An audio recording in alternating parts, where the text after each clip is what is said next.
지난주 말씀을 기억하시죠? 모세가 태어난 이야기. 레이 집안에서 엄마 아빠 다 레이 집안인데 그 집안의 아들로 태어났다. 그런데 태어나자마자 죽을 운명에 처했다.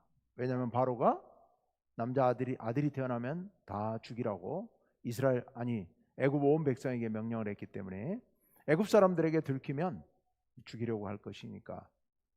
그래도 아이가 너무 좋은 걸 보고서 아이를 석 달 동안 살리다가 이제 석 달이 지나가서 아이가 크면서 이제 도저히 안 되겠다 싶어서 갈대 상자에 담아서 나일강변 갈대숲에 두었다. 그런데 바로의 공주가 목욕하러 왔다가 그 아이를 건져냈고 그리고 이걸 자기 아이로 삼게 되죠. 모세의 누나 미리암이 유모를 구해오겠다고 하면서 자기 엄마를 데리고 와서 바로의 공주가 이 아이를, 이 모세의 엄마에게 맡기면서 가서 젖을 먹여달라. 그래서 싹을 받고 그 일을 하게 됐었죠. 그리고 나서 이제 젖될 때가 되어서 한 2, 3년 지났을 때 데리고 갔더니 바로의 그 공주가 자기 아들 삼으면서 이름을 모세, 물에서 건져낸 자, 건져냄 이란 의미의 이름을 붙여주게 되었다. 지난주에 말씀입니다. 자, 이제 오늘은 모세가 장성했습니다. 그래서 11절 말씀 띄워주시면, 모세가 장성한 후에 이게 사도행전 7장 23절에 보면 요 대목을 스데반이 설교에서 이야기하면서 나이 40이 됐을 때 이렇게 적고 있거든요. 그러니까 유대인들은, 이스라엘 사람들은 이때를 40이 됐을 때로 본 것 같아요. 그러나 그거는 딱 정확한 나이라고 보기는 쉽지는 않을 거예요. 어쨌건 장성한 후에 한 번은 자기 형제들에게 나가서, 자기 형제들이 누구요? 이스라엘 자손들, 히브리인들, 그들에게 나가서, 그러니까 자기가 히브리인이라는 사실, 이스라엘 백성이라는 사실은 잊지 않고 그걸 기억하고 있었던 것 같아요. 형제들에게 나가서, 자 잠깐 여기서 그러면 40년 동안 뭐 했느냐? 바로의 왕궁 학교에서 애굽의 모든 학문들, 그 당시 최고의 학문을 다 익혔을 것이다. 이제 사도행전 7장 아까 23절 말씀드렸는데 그 앞절 22절에 보면 이렇게 돼 있어요. 모세가 애굽의 지혜를 배워 말과 행동에 능했다 이렇게 얘기하고 있습니다. 그러니까 이 모세가 애굽에서 교육을 아주 철저하게 잘 받았었다라고 볼 수 있을 거예요. 자, 그런데 그가 이제 자기 형제들에 나가서 그들이 고되게 노동하는 것을 보았다. 강제 노역하는 것을 본 거죠. 또 그리고 어떤 애굽 사람이 감독관이었을 거예요. 감독관이 한 히브리 사람, 곧 자기 형제, 그러니까 자기와 같은 히브리 사람을 치는 것을 본지라. 여기 쳤다라는 게 주먹으로 쳤다 이런 의미도 있고, 이 쳤다는 말이 두 가지 의미가 있는데 또 하나는 쳐 죽였다 이런 의미도 있습니다. 여기서도 지금 같이 쓰이고 있습니다. 이 문장에서도. 그러니까 여기서 이 애굽의 감독관이 유대인 히브리 사람을, 이스라엘 백성 히브리 사람을 쳐서 죽였다는 거예요. 살인을 한 거예요. 그거를 모세가 본 거죠. 자, 그래서 모세가 그것을 보고 그리고서 이제 12절로 가볼까요? 같이 읽어봅시다. 시작. 좌우를 살펴 사람이 없음을 보고 그 애굽 사람을 쳐 죽여 모래 속에 감추니라. 예. 모세가 좌우를 주변을 살펴보니까 사람이 아무도 없는 것 같아서, 그러니까 아까 그 애굽 사람이 쳤다 그러잖아요. 그 사람이 살아 있으면 그 사람이 봤을 거 아니에요. 근데 아무도 없는 걸 본 거 보니까 이 맞은 사람이 죽은 거 맞죠? 쳐 죽인 것 같아요, 확실히. 그래서 죽고 없어요. 그러니까 그 애굽 사람 하나만 남은 거죠. 그래서 그를 죽인 거죠. 죽이고 모래 속에 감춰버렸다. 아니 왜 이것도 살인이잖아요. 근데 어떻게 이런 일을 할 수 있었을까? 여러분 출애굽기 21장 12절에 보면요, 사람을 살해한 사람은요, 사람을 죽인 사람은 반드시 죽이라고 돼 있거든요. 모세 율법이잖아요. 하나님께서 모세에게 주신 율법. 그러니까 이미 모세에는 그런 건 그건 당연하다. 자기가 우리 동족을 죽였으니 그도 죽는 게 마땅하다. 이렇게 생각을 해서 본인이 그 악을 범한 사람의 악에 대해서 자기가 징벌한다라는 생각을 갖고 그를 죽였고, 그것은 당연하다라고 생각을 했었던 것 같아요. 그래서 죽이고 모래 속에 감춰버렸다. 여기서 보면 좌우를 살펴 그랬어요. 좌우를 살폈다는 게 무슨 의미일까요? 신중하게 상황을 보고 그럴 만한 여건이 되니까 그렇게 한 거예요. 그러니까 모세의 성격 자체가 뒤에도 보면 계속 굉장히 신중하죠. 아주 신중하고 치밀하게 사람을 죽여서 그리고 감춰놨어요. 모래 속에 감춰버렸다는 거 보니까 이게 지금 나일강 하류 지역이라 땅이 다 모래 땅이고 부드러운 흙이니까 거기 감추는 건 일도 아니겠죠. 그래서 감춰버렸습니다.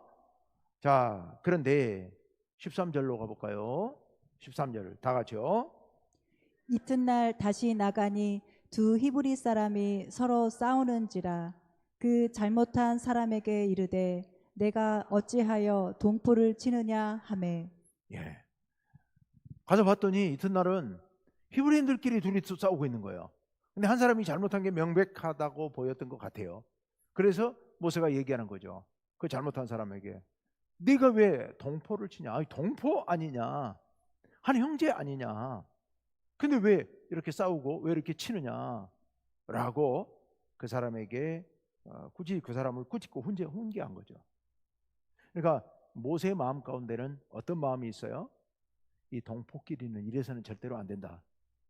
동포끼리는 좀 잘못한 게 있어도 봐주고 그리고 서로 아껴주고, 애굽인들이 이렇게 우리를 못 살게 구는데 우리가 서로 힘을 모아서 견뎌내야지, 이런 어떤 인식이 기본적으로 있었던 것 같아요.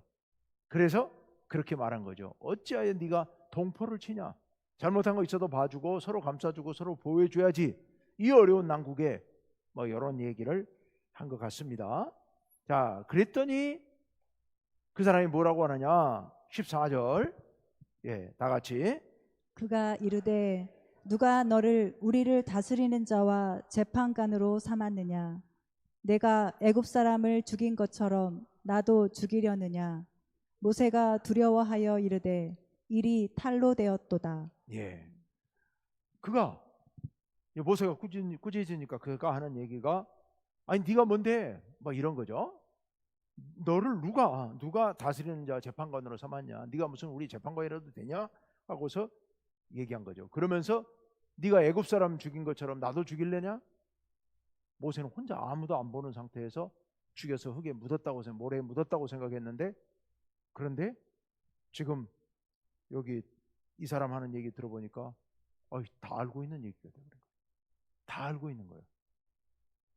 모세가 굉장히 놀란 거죠. 그래서 두려워했다.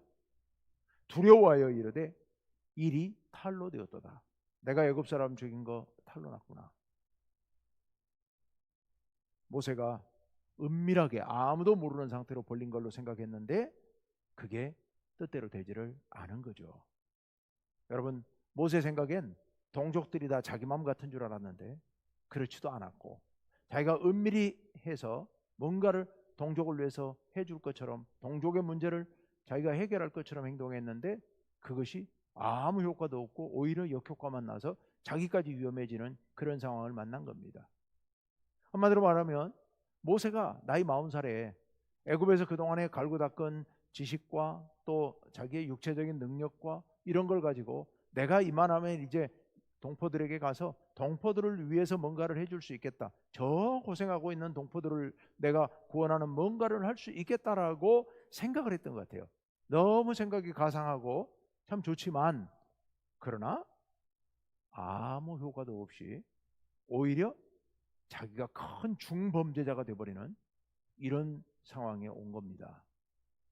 인간적으로 자기 나름대로 해보려고 의지를 불태우고 나름대로 열정을 가지고 또 애굽의 공주로서의 그 특권을 다 포기하고 왔는데 아무 성과도 거두지 못하고 이렇게 대번에 실패하게 되는 이런 모세의 모습, 그 모습이 지금 여기 나오고 있습니다. 자, 이제 그래서 그다음 어떻게 하느냐? 이제 그다음 도망가는 이야기 15절 말씀을 같이 봅시다. 시작. 바로가 이 일을 듣고 모세를 죽이고자 하여 찾는지라. 모세가 바로의 낯을 피하여 미디안 땅에 머물며 하루는 우물 곁에 앉았더라. 예. 바로가 그 말을 듣고 그 말을 들었다는 얘기는 이미 바로의 귀에까지 들어가 버렸다는 얘기죠. 모세가 애굽 사람을 죽였다. 애굽 사람을 죽였다라는 소리가 바로에게 들어가니까 바로가 모세를 잡아다가 죽여야 되겠다라고 생각하고 바로가 모세를 찾기 시작했다는 겁니다. 살인자니까 자기가 징벌해야 된다. 그것도 히브리인이 애굽 사람을 죽였으니까 이건 당연히 죽여야 된다고 생각을 했던 거죠. 그래서 모세가 바로의 낯을 피하여, 바로가 그렇게 할까봐, 바로 자기가 뭐 직접 만나서가 아니라 바로가 그렇게 자기를 체포하려는 것을 피하여 미디안 땅으로 도망쳤다. 그래서 하루는 우물 곁에 앉았었다. 여러분, 이 미디안 땅이 어디냐? 미디안 땅 지도 한번 보여주실래요? 예, 이 지도 보시면 맨 오른쪽 아래 거기가 지금 미디안이라고 되어 있어요. 지금의 그 사우디아라비아. 그리고 여기 지금 이렇게 밑에가 좀 지도가 좀 잘렸는데 이렇게 파랗게 물이 흐르고 있는데 이게 지금 홍해예요. 홍해 밑에 가면 합쳐집니다. 바로 밑에가 합쳐집니다. 그 뾰족한 데가 지금 시내산이라고 표시되어 있는데 시내산이 여긴지 이쪽에 지금 건너편 사우디아라비아 땅인지 하는 것은 학자들에 따라서 의견이 굉장히 분분해요. 그래서 오히려 요즘 학자들은 대부분 다 그 여기 뾰족한 데 밑에 나오는 여기가 아니라 그 건너편 땅이었을 가능성이 많다. 요즘 학자들은 그렇게 보는 학자가 좀 더 많은 편입니다. 일단 어딘지는 정확히 몰라요. 그런데 미디안 그쪽 땅에서 지금 그쪽 땅까지 도망가 버렸다는 겁니다. 왜 거기까지 도망갔느냐? 여기 지금 시내 광야 이쪽에 그 뾰족한 중간에 있는 땅 여기는 다 사실은 그 당시에 애굽의 영토였어요. 애굽의 영토다 보니까 애굽 영토를 떠나서 완전히 벗어나기 위해서 미디안 땅까지 가버렸다. 근데 이 미디안 사람들이 유목민들이기 때문에 그 땅에서만 양을 치는 게 아니라 목축을 하는 게 아니라 사방을 돌아다니면서 이 지역 전체를 돌아다니면서 목축을 하고 있었던 겁니다. 그래서 어디가 어딘지 정확히는 알 수 없지만 어쨌든 애굽에서는 좀 많이 떨어진 땅으로 멀찌감치 도망가 버렸다. 자, 그런데 하루는 그 우물 곁에 앉아 있었다. 이 우물이라는 게 우리나라처럼 동네마다 있는 우물이 아니고 여기 광야이기 때문에 오아시스 또는 양들에게 물을 주기 위해서 깊이 물을 파서 막 수십 미터 밑으로 돌로 계단을 만들어 가지고 타고 내려가야 물을 기를 수 있는 그런 우물. 그 우물이야말로 생존의 근거니까 특히 유목하는 사람들에게. 그래서 그 우물 곁에 앉아 있었다. 자, 그다음에 보시면 놔두시고요. 이대로 놔두시고요. 근데 이제 16절, 17절 제가 읽지 않겠습니다만은 16절에 보면 미디안의 제사장에게 7딸이 있었다. 딸이 7명이 있었는데 그들이 이제 아들이 없으니까 아마 양을 쳤던 것 같아요. 딸들이 이제 양을 쳤던 것 같아요. 그래서 그들이 양을 치다가 우물로 온 거예요. 모세가 앉아 쉬고 있는 우물 곁으로 온 거죠. 그래서 우물 속에 들어가서 물을 기르다가 양떼에게 먹이려고 하니까 17절에 보면 목자들이 와서 다른 목자들, 이제 남자 목자들이죠. 남자 목자들이 와서 이 제사장의 딸들을 쫓치고 자기들이 그 길러온 물을 제사장 딸들이 길어다 놓은 물을 자기 양들에게 먹이려고 그렇게 하게 된 겁니다. 그러니까 그 모습을 보고서 모세가 일어나 그들을 도와 그 양떼에게 먹이니라. 모세가 그 목자들을 내쫓고 그리고 그런 짓을 못하게 하고 그리고 먼저 온 제사장의 딸들이 양에게 물을 먹일 수 있도록 그런 조치를 취하게 된 겁니다. 모세가 여전히 지금 애굽에서 그런 일 하다가 여기까지 도망쳐 왔지만 그래도 여전히 정의감에 불타고 있었던 것 같아요. 그래서 이제 그런 일을 합니다. 자, 그리고 나서 18절을 우리 같이 읽어볼까요? 18절 다 같이요. 그들이 그들의 아버지 르우엘에게 이를 때 아버지가 이르되 너희가 오늘은 어찌하여 이같이 속히 돌아오느냐. 예, 아버지 이름이 누구라고요? 르우엘. 모세 장인 이름이 뭐죠? 이드로. 같은 사람인데 이름이 두 가지예요. 같은 사람인데 이름이 르우엘이라고 나온 데가 한 두 군데 나오고, 또 딴 데는 여기 이드로라고 또 나오기도 하고, 이런 거는 뭐 성경에 늘 있는 이야기니까 같은 사람이라는 것만 알고 있으면 됩니다. 그 아버지 르우엘에게 이럴 때에, 즉 그 제사장이 이름이 르우엘이고 그 제사장의 딸들이 이제 물 먹이고 나서 아버지가 있는 집에까지 갔다라는 얘기죠. 집이 아니라 천막이었겠죠. 양을 치는 유목민이었으니까. 그래서 거기 갔더니 아버지가 뭐라 그래요? 오늘은 왜 이렇게 일찍 왔느냐? 오늘은 어떻게 이렇게 빨리 왔느냐라고 묻죠. 그랬더니 딸들이 아버지에게 자초지종을 이야기합니다. 그게 19절과 20절이에요. 19절에는 이제 한 애굽 사람이라고 하면서 모세가 자기들을 도와준 이야기를 이제 다 아버지에게 이야기를 한 거죠. 그 목자들에게서 우리를 구해내고 건져줘서 물을 길어서 먹였다. 그렇게 얘기를 했더니 그 아버지 르우엘이 이야기를 하죠. 딸들에게 그 사람 어디 있냐? 아직 우물가에 있을 것이다. 왜 놔두고 왔느냐? 왜 데리고 오지 않고 거기 놔뒀느냐? 그를 청해서 음식을 대접하라. 이 유목민들은 손님 대접하는 데는 아주 유명한 사람들이에요. 그러니까 아브라함이 우리가 잘 아는 것처럼 그 천사를 대접하는, 하나님을 대접하는 그 얘기 있잖아요. 이게 이제 아브라함이 특별해서가 아니라 그 유목민들은 지금도 그렇다고 해요. 지금도 이 유목민들은 이렇게 손님이 오면 그 손님에게 모든 걸 다 이렇게 제공해서 정말 친절하게 그렇게 해준다고 그래요. 자, 그렇게 해서 대접을 해야 되는데 너희에게 친절을 베푼 그 사람을 왜 놓고 왔느냐? 이래서 데려오게 되죠. 데리고 와서 대접을 하게 됩니다. 자, 이제 21절로 가봅시다. 21절 다 같이요. 모세가 그와 동거하기를 기뻐하매 그가 그의 딸 십보라를 모세에게 주었더니. 아멘. 예, 모세가 이 르우엘 이드로와 함께 있기를 원하니까, 내가 어디 갈 데도 없고 여기 같이 있어도 되겠다, 뭐 이런 어떤 마음이 있는 것 같으니까 그의 딸과 결혼을 시키는 거죠. 딸 이름이 십보라와 결혼을 시키게 되었다 하는 겁니다. 도망자 신세에서 이제는 미디안의 목자가 된 겁니다. 미디안 땅에서 목자가 되었다. 애굽에서 바로의 궁에서 살던 이 왕자들과 함께 교육을 받던 사람이 이제는 목자가 된 겁니다. 자, 22절로 가볼까요? 22절 다 같이요. 시작. 그가 아들을 낳음에 모세가 그의 이름을 게르솜이라 하여 이르되 내가 타국에서 나그네가 되었음이라 하였더라. 아멘. 예. 아들을 낳았어요. 아들을 낳았더니 그 이름을 뭐라고 불렀어요? 게르솜이라고 이름을 지었어요. 근데 여러분, 여기 이스라엘 백성들은 자녀 이름이 굉장히 중요합니다.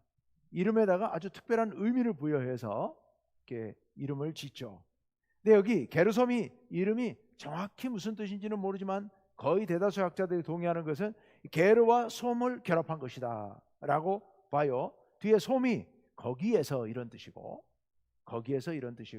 게르는 나그네. 그래서 내가 거기는 어디겠어요? 애굽이겠죠. 내가 애굽에서 나그네가 되었었다.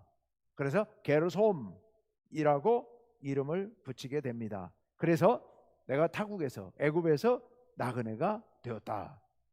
근데 여러분, 애굽에서 나그네가 되었다, 내가 애굽에서 나그네가 되었었다, 지금은 아니죠. 나그네가 되었었다. 근데 이 말이 굉장히 중요한 의미가 있습니다. 어떤 의미가 있느냐? 자, 우리 창세기 15장 13절 14절을 같이 한번 볼까요? 창세기 15장 13, 14절 다 같이요. 시작. 여호와께서 아브람에게 이르시되 너는 반드시 알라. 내 자손이 이방에서 객이 되어 그들을 섬기겠고 그들은 400년 동안 내 자손을 괴롭히리니 그들이 섬기는 나라를 내가 징벌할지며 그 후에 내 자손이 큰 재물을 이끌고 나오리라. 아멘. 창세기 15장이에요. 여러분 창세기 15장 요 대목은 횃불 언약이라고 하는 대목입니다. 횃불 언약. 모세가 아브라함이 짐승을 잡아서 각을 내서 두 양쪽으로 갈라놓고 그 사이로 하나님의 횃불이 지나가면서 언약을 맺는 그 장면 있죠. 너하고 나 사이에 언약을 맺는데 만약에 언약을 어기면 이 짐승이 양쪽으로 갈라져서 놓여 있는 것처럼 너하고 나 사이에도 약속을 어기면 이렇게 갈라질 것이다. 이걸 약속하는 그런 의미의 언약이 횃불 언약이에요. 근데 그 언약 말미에 하나님께서 아브라함에게 주신 약속이 이 약속이에요. 뭐라고 말씀하세요? 네 후손이 이방에서 객이 되어, 여기 객이 뭐냐? 게르예요. 아까 나그네가 그 객이에요. 객이 되어 그들을 섬기겠고 그들은 몇 년 동안? 400년 동안 내 자손을 괴롭히니, 즉 애굽의 그들이 네 후손을 괴롭힐 것이다. 이게 이제 객이 되는 이야기예요. 그러니까 모세가 내가 거기서 객이 되었다라는 얘기는 우리 민족이 애굽에서 나그네 객이 되어서 지금 고생하고 있다, 이런 얘기예요. 객이 되었다. 그런데요, 이 말씀만 있다면 이게 무슨 의미가 있겠나 할 텐데요, 그 다음 말이 중요합니다. 14절에 그들이 섬기는 나라를, 애굽이죠, 애굽을 내가 어떻게 할 거며 징벌할지며 그 후에 내 자손이, 즉 이스라엘 백성이 큰 재물을 이끌고 나오리라. 출애굽. 그러니까 다시 간단하게 말씀드리면 딱 두 마디로 압축한다면 이방에서 객 나그네가 될 것이고 때가 되면 내가 그들을 구원해 낼 것이다 라는 이 두 가지 약속이에요. 그런데 지금 모세가 자기 아들 낳아놓고 이름을 게르솜이라고 지었어요. 무슨 의미요? 우리 민족이, 나를 포함한 우리 민족이 이방에서 나그네가 되었다, 객이 되었다. 그러면 그 다음에 남은 건 뭐예요? 이제 하나님께서 그들을 심판하고 우리를 건져내서 다시 나오게 만드는, 많은 재물을 이끌고 나오게 만드는 요 일 하나만 남게 된 거죠. 그것을 지금 이 말씀이 암시를 하고 있습니다. 여러분, 우리가 세상에 살면서 이스라엘 민족들처럼 그렇게 큰 고난 가운데, 어려움 가운데 처하는 일들은 언제든지 생길 수 있죠. 자, 그렇지만 하나님께서 우리를 지키시겠다고 약속하십니다. 우리를 자녀 삼으시고 우리를 시련 가운데서 언제나 우리의 주인이 되셔서, 우리의 하나님이 되셔서 우리를 지키시고 보호하신다는 거예요. 우리의 하나님이 되신다는 것은 우리가 하나님의 자녀고 하나님이 우리의 아버지가 되고 우리의 왕이 되신다는 얘기는 하나님이 우리를 지키신다는 의미예요. 우리를 보호하신다는 의미예요. 그 하나님의 약속대로 어떤 상황에서도 우리를 지키실 줄로 믿습니다. 이스라엘 백성들을 이렇게 약속하시고 그 약속을 이루어 가시는 것처럼요, 우리와의 약속도 지키시고 이루어 가실 줄로 믿습니다. 자, 이제 23절 말씀으로 가봅시다. 23절 다 같이요, 시작. 여러 해 후에 애굽 왕은 죽었고 이스라엘 자손은 고된 노동으로 말미암아 탄식하며 부르짖으니 그 고된 노동으로 말미암아 부르짖는 소리가 하나님께 상달된지라. 아멘. 이제 해가 좀 지났어요. 이스라엘 자손은 고된 노동이 계속되고 있어요. 그래서 뭘 했어요? 탄식하며 부르짖었다라고 얘기하고 있습니다. 여러분, 이 성경에, 특히 구약 성경에서 뭐 신약에도 마찬가지입니다만은 이 부르짖음, 다른 말로 말하면은 울부짖음, 이 울부짖음, 부르짖음, 이거에 대해서는요, 하나님께서 절대로 그냥 흘리시지 않으십니다. 그 부르짖음에 대해서는 하나님께서 반드시 확인하십니다. 여러분, 그 소돔과 고모라 하나님이 심판하실 때 창세기 18장에서 하나님께서 이 아브라함을 찾아오셔가지고 뭐라고 얘기하냐면은 이 소돔 백성들, 그들의 죄악이 크고 그들의 그 죄악으로 말미암아 부르짖음이 내게 들렸다는 거예요. 그래서 내가 그 부르짖음이 맞는지 틀린지 확인하기 위해서 내가 내려와서 확인해야 되겠다고 하나님 말씀하세요. 그게 뭐예요? 소돔 사람들이 주변에 있는 연약한 사람들에게 큰 악을 범하니까 그걸 당한 그 연약한 사람들이 어디 하소연할 데가 없고 너무도 억울하니까 하늘을 향해서 부르짖은 거예요. 너무 억울하고 화가 나니까 왜 세상이 이래야 되는지 막 울부짖는 거예요. 하나님께서 그걸 들으신 거죠. 또 가인이 아벨을 죽였을 때 하나님께서 가인을 불러서 네 동생 아벨 어디 있느냐? 라고 물으시죠. 그랬더니 가인이 뭐라고 그래요? 내가 동생을 지키는 자입니까? 라고 항변하잖아요. 그래서 하나님께서 뭐라고 그래요? 네가 아벨에게 무슨 짓을 하였느냐? 네 동생 아벨의 피가 땅에서 부르짖고 있다 라고 말씀하세요. 아벨의 피가 땅에서 부르짖고 있다. 그것까지도 하나님께서는 들으신 거예요. 그래서 이 가인에게 질문하시는 거죠. 네 동생 아벨 어디 갔느냐? 라고 질문하세요. 지금 여기 부르짖음에 대해서, 여기 출애굽기에서 이 대목에 부르짖음이라는 단어는 대단히 중요한 단어입니다. 이 부르짖음이 그 고된 노동으로 말미암아 부르짖는 소리가 하나님께 상달되었다. 뭐 큰 소리로 부르짖어야 하나님이 들으시는 건 아니죠. 하나님께서 거기에 관심을 가지시기 시작했다라는 얘기입니다. 자, 그래서 언약을 잊지 않으신 하나님께서 이제는 그 부르짖음을 듣고 어떻게 하시느냐? 24절 다 같이요. 하나님이 그들의 고통 소리를 들으시고 하나님이 아브라함과 이삭과 야곱에게 세운 그의 언약을 기억하사. 아멘. 하나님이 그들의 고통 소리, 즉 부르짖는 소리, 울부짖는 소리, 그 소리를 들으셨다는 거예요. 들으셨다. 여러분이 들으셨다는 게 이게 정말 은혜로운 말씀이죠. 하갈이, 아브라함의 첫 하갈이 아브라함의 집에서 살해 학대를 못 이겨서 도망치잖아요. 도망쳐가지고서 수르 길에 있는 우물까지 걸어가잖아요. 근데 그 천사를 거기서 만나요. 천사를 만나가지고 천사가 이러저런 얘기하면서 네 뱃속에 있는 아이는 아들이다. 그 아이를 낳으면 이름을 뭐라고 부르라? 이스마엘이라고 부르라. 이스마엘이 뜻이 뭐예요? 들으심이에요. 들으심. 하나님이 너의 부르짖음을 들으셨다는 거예요. 너의 울부짖음을, 너의 고통을 들으셨다. 그래서 그 아이에게 하나님께서 복을 주신다는 얘기를 쭉 하면서 돌아가라고 이렇게 말씀하시잖아요. 그 부르짖음, 하갈의 억울한 부르짖음을 들으시는 하나님. 지금 여기서도 이스라엘 백성들이 그 고통스러워서 울부짖는 그 소리를 들으셨다는 거예요. 하나님께서는 우리의 그런 부르짖음을 다 들으신 줄로 믿습니다. 하나도 흘리지 않고 들으십니다. 그런데 동시에 우리는 이것을 또한 두렵게 들을 줄로 알아야 됩니다. 이 말씀을 제가 20대 때인지 30대 때인지 기억이 잘 안 나는데 서울에서 이제 지하철을 타고 퇴근길이었던 것 같은데 지하철에 타고 가다가 어떤 장면을 보고 지금도 그 장면이 제 뇌리에 남아 있어서 정말 끔찍한 그런 모습, 너무 가슴 아픈 그런 모습 떠오르는데요. 인도계 청년 같았어요. 청년인데 아주 날씬하고 얼굴도 잘생긴 청년인데요. 손수건으로 손목을 쌌더라고요. 근데 손이 없어요. 잘린 거예요.